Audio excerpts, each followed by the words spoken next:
여름철 대표 채소인 오이는 우리 몸에 참 다양한 도움을 주는 채소입니다. 먼저 오이의 효능에는 오이는 노화를 늦추고 피부 주름 방지에 좋습니다. 면역력도 높여주어 잔병 발생을 예방해 줍니다. 고혈압을 겪고 계시는 분들께 특히 좋습니다.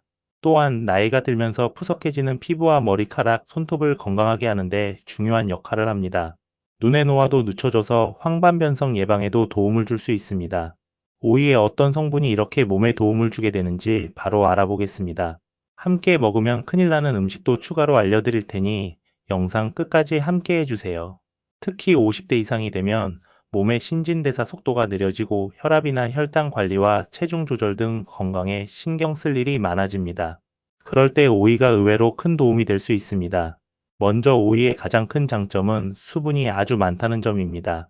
오이의 95% 이상이 수분으로 되어 있어서 갈증을 자연스럽게 해소하고 체내 수분 균형을 잡아줍니다.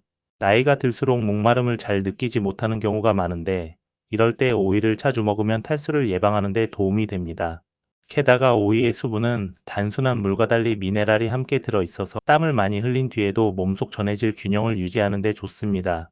오이의 효능 또 한 가지 추가로 말씀드리자면 오이에는 칼륨이 풍부합니다. 칼륨은 우리 몸에서 나트륨을 배출해 주어 혈압을 안정시키는 데 도움을 줍니다.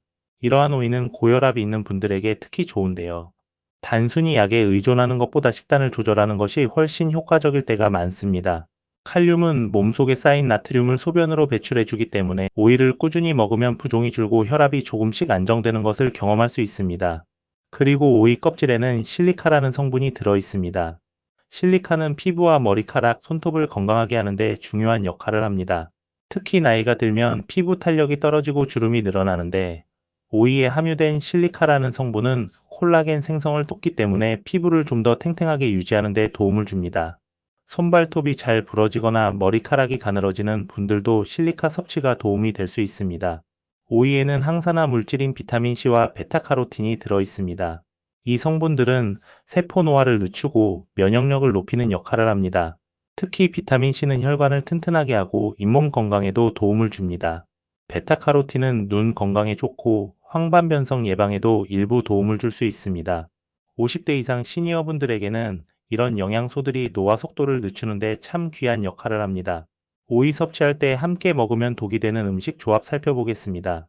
건강에 도움이 되는 대표 채소인 오이도 모든 음식과 어울리지 않습니다.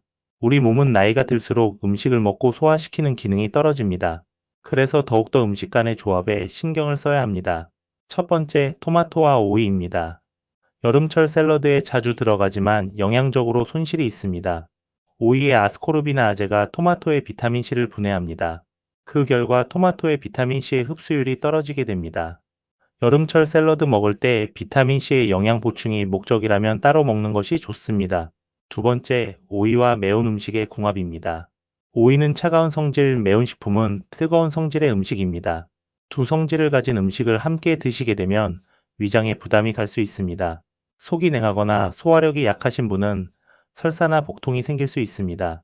오이와 함께 먹으면 위험한 음식의 세 번째는 오이와 달달한 음식입니다. 오이는 칼로리가 낮지만 단 음식과 함께 먹을 경우에는 혈당이 급격히 오릅니다. 당뇨의 위험이 있는 분이나 현재 혈당 관리 중인 분은 오이를 드실 때 주의해야 합니다. 당이 많은 음식과 오이를 같이 먹게 되면 소화가 느려져 속이 더부룩합니다. 네 번째, 오이와 해산물입니다. 게, 새우와 조개 같은 해산물과 오이를 함께 먹으면 체온이 급격히 떨어집니다. 몸이 냉한 분이나 손발이 찬 분에게는 오이와 해산물의 조합은 좋지 않습니다. 다섯 번째, 오이와 짠 음식입니다. 오이의 칼륨은 나트륨 배출을 돕지만 짠 음식과 같이 먹으면 신장에 무리가 갑니다. 고혈압과 신장 질환이 있는 분은 특히 조심해야 합니다. 여섯 번째, 약을 복용 중이신 분들은 오이 드실 때 주의해 주세요. 오이는 대체로 안전한 채소입니다. 하지만 약 먹는 분들은 식단 변화가 약품 효과에 영향을 줍니다. 이뇨제 복용하고 계신 분은 오이의 칼륨 성분이 체내 칼륨 농도를 높입니다. 이것은 심장 박동 이상과 근육 경련을 일으킬 수 있습니다. 항응고제 먹는 분이 채소의 섭취량이 늘어나면 약 효과가 변합니다. 고혈압 약과 당뇨약 그리고 혈액순환약 드시는 분은 채식 식단 전환 전에 의사와 상의해야 합니다. 성인 특히 시니어 분들의 경우 약물 복용에 따른 식단 영양에 신중해야 합니다. 그럼 오이를 건강하게 먹는 비법에 대해 알려드릴게요. 오이를 건강하게 먹으려면 먹기 전에 이 점만 기억하시면 좋습니다. 첫 번째, 껍질째 먹기입니다. 오이 껍질에는 식이섬유와 비타민, 미네랄이 풍부하게 들어 있습니다. 특히 시니어 분들께 중요한 칼륨과 실리카와 항산화 같은 오이 속의 물질들은 대부분 껍질에 집중되어 있죠. 하지만 껍질에 농약이 남아있을 수 있으니 흐르는 물에 충분히 씻거나 식초를 넣은 물에 잠깐 담근 뒤 흐르는 물에 헹구는 것이 좋습니다. 껍질을 벗기면 일부 영양소가 손실되지만 위장이 약하거나 소화가 느린 분은 껍질을 살짝 벗겨 드시는 것도 방법입니다. 두 번째, 오이의 섭취량과 오이 먹기 좋은 시간입니다. 오이는 칼로리와 지방이 거의 없지만 나이가 들수록 소화 능력이 떨어지기 때문에 한꺼번에 많이 먹기보다는 조금씩 나누어 먹는 것이 좋습니다. 예를 들어 하루의 절반에서 한 개 정도를 아침과 점심, 저녁으로 나누어서 섭취하면 몸에 부담을 주지 않고 수분과 영양을 골고루 챙길 수 있습니다. 특히 약을 복용 중이신 분은 갑자기 오이를 많이 먹는 것을 피하고 평소 먹던 양에서 조금씩 늘려야 안전합니다. 세 번째, 건강에 좋은 오이 조리 비법 알려드릴게요. 오이는 생으로 먹는 것이 가장 좋지만 얇게 썰거나 살짝 데쳐서 샐러드로 먹어도 영양소 손실을 최소화할 수 있습니다. 오이의 찬 성질 때문에 위가 약한 분은 미지근한 물에 살짝 담가 온도를 맞추거나 따뜻한 음식과 함께 섭취하면 소화가 편안합니다. 또 오이를 다른 음식과 함께 먹을 때는 위에서 말씀드린 조합을 기억하면 좋습니다. 토마토와 매운 음식 그리고 너무 짠 음식과의 과도한 조합은 피하는 것이 안전합니다. 네 번째, 몸에 좋은 오이를 더 잘 보관하는 방법입니다.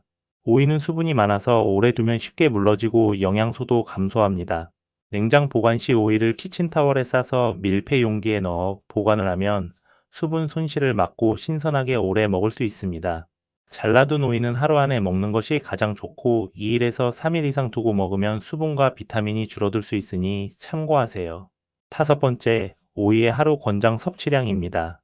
시니어 분들은 하루 한 개 정도의 오이를 꾸준히 섭취하는 것이 좋습니다.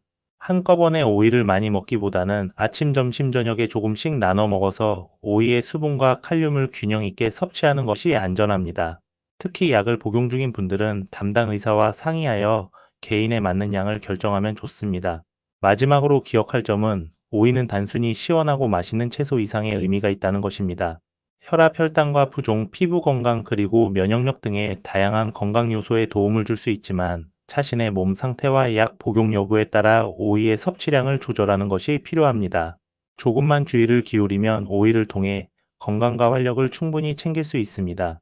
오늘 알려드린 오이의 효능과 주의사항을 참고하셔서 앞으로 식탁에서 안전하고 건강하게 오이를 즐기시길 바랍니다. 오늘 영상이 도움이 되셨다면 구독과 좋아요를 부탁드려도 될까요? 시청해주셔서 감사합니다. 항상 건강하세요.